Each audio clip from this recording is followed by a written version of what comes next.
Hey everyone, so in today's video we're going to be looking at the John Bridge Deflectolator tool, which is the tool that I used to determine that my bathroom's floor structure was inadequate for tile. So before we can look at the Deflectolator tool, let's get a definition of deflection. So this definition here says, in general, deflection is the degree to which a structural element is displaced under a load. And you can see a couple little pictures there illustrating deflection where force is being exerted on a structural member. So a couple other terms we need to look at are live load and dead load. So I'll give you some layman's definitions of those terms and provide some examples to help you understand what they mean. Dead load are things that are meant to be integrated into the structure or part of the structure. So as an example, that would be things like drywall on the wall, ceramic tile on the floor, floor joists, or even a bathtub would be considered dead loads because they're not really meant to be moved and they're going to be stationary over an extended period of time. Live load refers to objects or components that are not necessarily meant to be stationary. They can be stationary, but they can also move. So as an example, that would be furniture in a room would be a live load. People walking around would be a live load.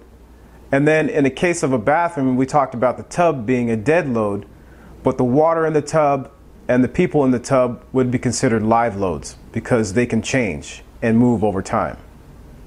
So let's see what the IRC book says about deflection.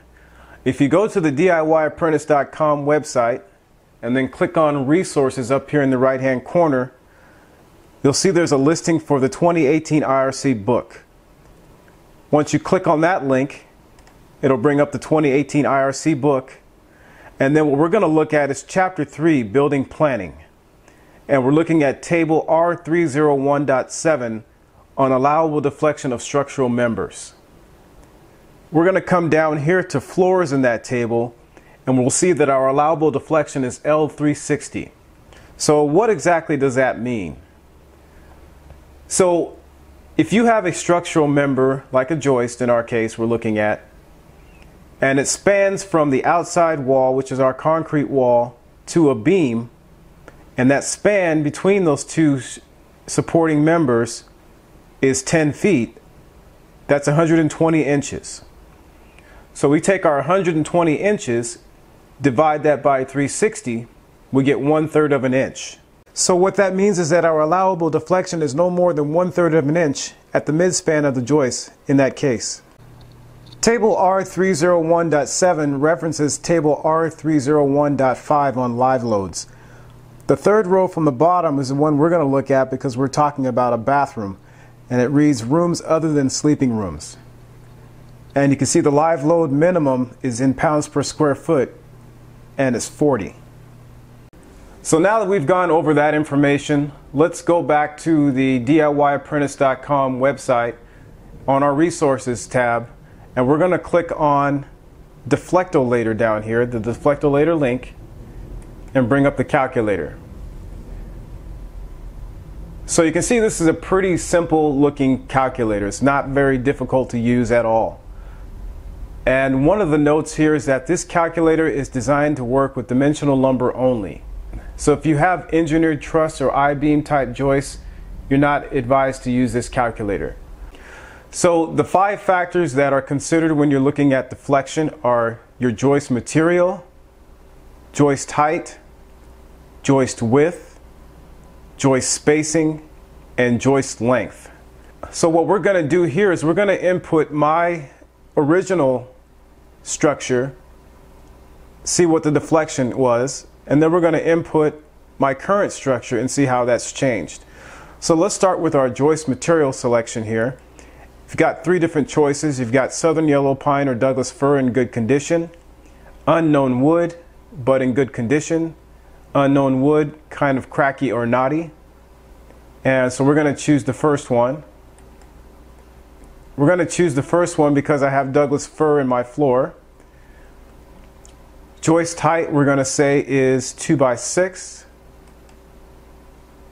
Joist width 1.5 inches. Spacing is 16 inches on center, and then our joist length, we're going to choose 9 feet. And we're going to hit calculate deflection. And it gives you a nice little breakdown here of your deflection. You can see our deflection is calculated at 0.348 inches. And that translates to a deflection of L311. Down here, the explanation is that since the maximum deflection for tile is L360 and for natural stone is L720, your floor is rated for sheet vinyl or wood. So that's what I had in the bathroom originally, was sheet vinyl. On the right hand side, you've got a nice graphic there showing a thumbs down for ceramic tile and a thumbs down for natural stone. This is not meant to be an accurate tool or meant to be a very scientific tool.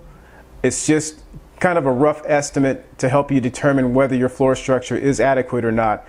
And if you're around the 360 range for deflection, you're probably going to want to beef up your floor a little bit. I would not stay anywhere close to the minimum. I would actually go over the minimum. And so that's going to entail maybe sistering some joists. You might want to add an additional layer of plywood on top of your plywood. So if you've got 5/8 inch plywood down, you're probably going to want to add maybe a 1/2 inch on top of that to bring your floor structure up. The other option, as you saw what I did in my bathroom, is I removed the 5/8 inch plywood and put down 3/4 of an inch plywood because I didn't want to have the floor stack be too tall. So that's my deflection as it stood before I sistered the joist. What we're going to do now is go back and we're going to recalculate the deflection.